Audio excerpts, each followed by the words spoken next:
हमारे शहर कराची को मुद्दत से पनपती हुई साजिशों ने डिबोया है। फिर कराची ने दिल खोल के टैक्स कलेक्ट करवाया और पूरे शहर से सिर्फ 1 ट्रिलियन टैक्स कलेक्ट हुआ है, जो कि हिस्टोरिक कलेक्शन है। उन्होंने कराची को सोने का अंडा देने वाली मुर्गी समझ लिया है। कुछ हिस्सा उठा के दे दिया पीपल्स पार्टी को, कुछ बल्दियात, कुछ वफाक, और बाकी चला गया कैंटोनमेंट के पास। कराची वालों का दिल तो वैसे ही बहुत बड़ा है। पूरे मुल्क में कोई आफत आ जाए, कोई तकलीफ आ जाए, कोई सैलाबी सूरत हाल या खुदा ना खास्ता कोई जल्जले की सूरत हाल आ जाए, कराची वाले दिल खोल के अपना माल दे देते हैं। सिंध सिर्फ एक है, अगर सिंध एक है तो उसको 2 हिस्सों में तोड़ा क्यों था आपने?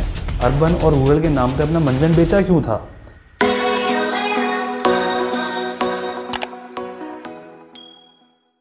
अच्छा जी, FBR की जानिब से कल एक और रिपोर्ट आई। सरप्राइजिंग नहीं थी ना शॉकिंग थी, लेकिन अफसोस और तकलीफ़ ज़रूर हुई देखकर। एक बार फिर कराची ने दिल खोल के टैक्स कलेक्ट करवाया और पूरे शहर से सिर्फ 1 ट्रिलियन टैक्स कलेक्ट हुआ है, जो कि हिस्टोरिक कलेक्शन है, और पूरे मुल्क से 3.8 ट्रिलियन। यानी एक बार फिर शहर कराची ने सबसे ज़्यादा टैक्स जमा करवाया। लेकिन कराची को क्या मिला इन रिस्पॉन्स? कुछ भी नहीं। अच्छा, वो मसाइल तो सब अपनी जगह हो चुके हैं कि गैस नहीं है, पानी नहीं है, बिजली नहीं है, सड़कें ख़राब हैं।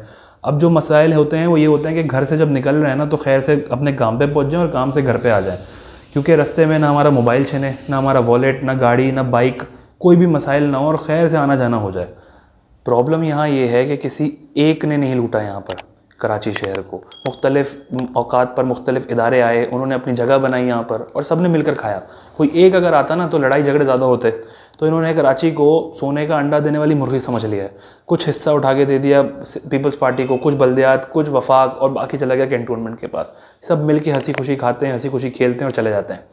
एंड में कराची को क्या मिल रहा होता है? 12 साल 18वीं तरमीम को हो गए यहाँ पर। सिंध हुकूमत ने क्या किया इन 12 सालों में? अभी ये निकल पड़े हैं लॉन्ग मार्च के लिए, इस्लामाबाद जा रहे हैं। कराची के लिए कोई इनकी इंटेंशन ही नहीं है। बेसिकली इनके लिए हम कोई हैसियत ही नहीं रखते, अहमियत ही नहीं है हमारी कोई। कराची की आवाम के लिए सिंध हुकूमत और पीपल्स पार्टी को कोई फ़र्क नहीं पड़ता, क्योंकि हम कभी प्रायोरिटी थे ही नहीं इनके लिए। मतलब एक आला मयार का कोई हस्पताल, सरकारी अस्पताल उन्होंने बनाया हो जिसके अंदर कराची की आवाम जाकर अपना इलाज करा ले, कम पैसों में या मुफ्त इलाज करा ले, कुछ नहीं। अस्पताल तो दूर की बात है, एक एम्बुलेंस तक, सरकारी एम्बुलेंस नहीं चलती कराची के अंदर। पूरे शहर में आपको ईदी नज़र आएगी, चीपा है, JDC है, लेकिन सरकारी सिंध गवर्नमेंट की तरफ से दी हुई कोई एम्बुलेंस नहीं चल रही होगी। यानी उसके लिए भी आवाम ने खुद काम करना है कि एक कराची का शहरी उठेगा, वो अपनी फाउंडेशन बनाएगा, उसको पैसे भी कराची वाला देगा और चलाएगा भी कराची वाला। तो गवर्नमेंट बैठी हुई किस लिए है? शहर में बारिश हो जाए, कोई आफत आ जाए, तो घरों से पानी निकालने के लिए भी सक्शन पंप खुद इस्तेमाल करना है, खुद ख़रीद के लेकर आना है। बिजली गैस नहीं आ रही तो गैस के लिए भी इलेक्ट्रिक अप्लायंसेस खुद लेकर आनी है कि भाई हम गैस भी इस्तेमाल करना है। फिर अगर आपके यहाँ पानी नहीं आ रहा लाइन से, तो टैंकर माफिया को भी आपने खुद ही मंगवाना है। 4000, 5000, 6000, जितने का भी टैंकर हो वो आपने खुद बाय करना है। फिर टैंकर भी नहीं मिल रहा तो बोरिंग भी खुद करानी है। जब हर चीज़ आवाम ने खुद करनी है तो इस सिंध हुकूमत की ज़रूरत क्या है कराची के अंदर? कराची के अंदर करप्शन करने की एक हद पार कर देते हैं। सड़क बना रहे हैं, मिसाल के तौर पे जितनी की भी बन रही है वो बजट निकाला, उस बजट में से कुछ हिस्सा तो अपनी जेब में जाएगा, बाकी 2 नंबर माल इस्तेमाल होगा और रोड तैयार हो जाएगा। फिर 10 दिन बाद इनको याद आएगा कि हाँ भाई गैस लाइन रह गई है, वो फिर से एक बजट निकालेंगे कि भाई अब रोड डलना है, फिर से उसका कुछ हिस्सा जेब में जाएगा, रोड खुदेगी, गैस लाइन डलेगी, फिर रोड बंद होगी। फिर 10 दिन बाद पानी की लाइन, फिर उसके बाद सीवरेज का निज़ाम याद आएगा। ये करते करते हर दफ़ा कुछ ना कुछ हिस्सा अपनी जेब में डालते हैं और रोड होता है 2 नंबर, और हर दफ़ा वो खुदता रहता है हर 10 दिन के बाद। सीवरेज का निज़ाम कहाँ जा रहा है? सारे नाले तो बंद कर दिए हैं, नालों के ऊपर घर बन गए हैं, तो नाले पहुँचते कहाँ हैं? नीचे नीचे जमा होते होते पानी बाहर आ जाता है, वो घर डूबना शुरू हो जाते हैं उससे। तो बेसिकली हर तरफ से इन्होंने करप्शन करके लूटने की कोशिश कराची को पहले ही करके रखी हुई है। किसी काबिल नहीं छोड़ा है इन्होंने कराची को। इवन अब हालात यहाँ तक कहाँ पहुँचे हैं कि एक मोबाइल, एक वॉलेट की खातिर कराची के शहरी अपनी जान से हाथ धो बैठ रहे हैं। यानी कि ये हैसियत है कराची की आवाम की ज़िंदगियों की कि वो इतने आराम से तसल्ली से मार के चले जाते हैं और सिंध हुकूमत, पीपल्स पार्टी को कोई फ़र्क नहीं पड़ता। ये अहमियत है। यानी अपने घर के बाहर भी हम सेफ़ नहीं हैं। घर के बाहर निकलेंगे फ़ोन छिन जाएंगे, गाड़ी और बाइक रात भर बाहर खड़ी रहे तो पैनल चोरी होना तो आम बात है। हर दिन हर रात पैनल चोरी होता रहेगा, बाइक गायब हो जाएगी, साइड मिरर निकल जाएंगे।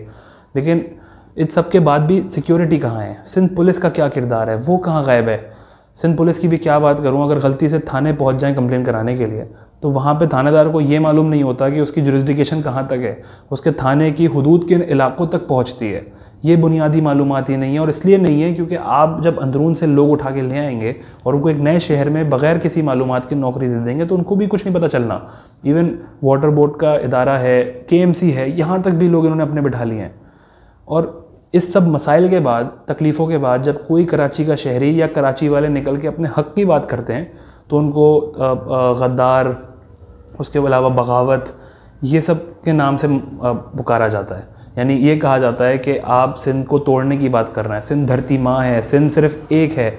अगर सिंध एक है तो उसको 2 हिस्सों में तोड़ा क्यों था आपने? अर्बन और रूरल के नाम पे अपना मंजन बेचा क्यों था? कोई नौकरियों की अगर बात की जाए तो दुनिया जहान की नौकरियां कराची में आ जाएंगी, पर कराची वालों के लिए नहीं आएंगी।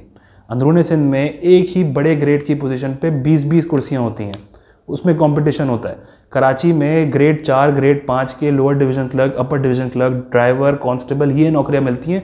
एक सीट, पूरे कराची में एक सीट पे लड़ाई होगी। यानी ये हैसियत रह गई है, ये नौकरी मिलनी है। तो ये तासुब, ये नफ़रत, ये सब फैलाया किसने? ये सब आपने ही फैलाया। मिसाल के तौर पे KPT में नौकरी आई थी तो हर सूबे के हर शहर, इलाके और ज़िले की डोमिसाइल एक्सेप्टेड थे। अगर किसी का नहीं था तो कराची का नहीं था। तो ये तो नफ़रत आपने ख़ुद फैलाई है, हमने तो शुरू ही नहीं की है। कराची वालों का दिल तो वैसे ही बहुत बड़ा है। पूरे मुल्क में कोई आफत आ जाए, कोई तकलीफ़ आ जाए, कोई सैलाबी सूरत हाल या खुदा न खास्ता कोई ज़लज़ले की सूरत हाल आ जाए, कराची वाले दिल खोल के अपना माल दे देते हैं, क्योंकि हमें पता है कि तकलीफ़ में और मुसीबत में कैसे रहा जाता है या क्या कुछ सफ़र करना पड़ता है। क्योंकि हर दिन कराची की आवाम सफ़र करती है मुश्किल और मुसीबत में। कभी कभी मामूली से ये हालात सही नहीं हैं, कभी पानी नहीं है, कभी गैस नहीं है, कभी बिजली नहीं है। एक दूसरे की अपनी मदद आप करते चले जा रहे हैं। हम पूरे मुल्क को चलाने वाले शहर को ऐसे यतीम कर दिया जाता है जैसे कोई हद ही नहीं है उसकी। हर कोई आएगा, अपना हिस्सा निकालेगा और चला जाएगा।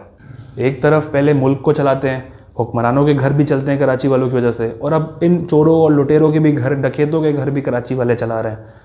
तो इन सब का ठेका इवेंचुअली लिया हुआ खुद ही है, इन्होंने कराची वालों को ही दे दिया इसका ठेका।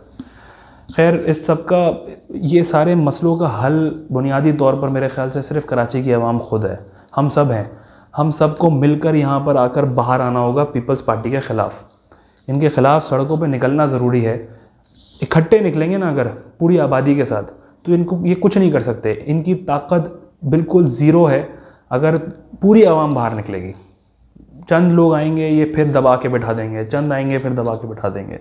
इवेंचुअली इकट्ठे आना है और इनके ख़िलाफ़ खड़े होना है और अपने हुकूक के लिए खड़े होना है कि भाई इन इदारों में, बल्दियाती इदारों में मकामी बंदा होना चाहिए जिसको पता हो कि मसला क्या है, मसले का हल क्या है, कैसे होगा, कैसे नहीं होगा। मकामी लोग कर सकते हैं ये काम। कोई भी बाहर से, किसी भी शहर सूबे से आएगा वो नहीं कर सकता ये चीज़।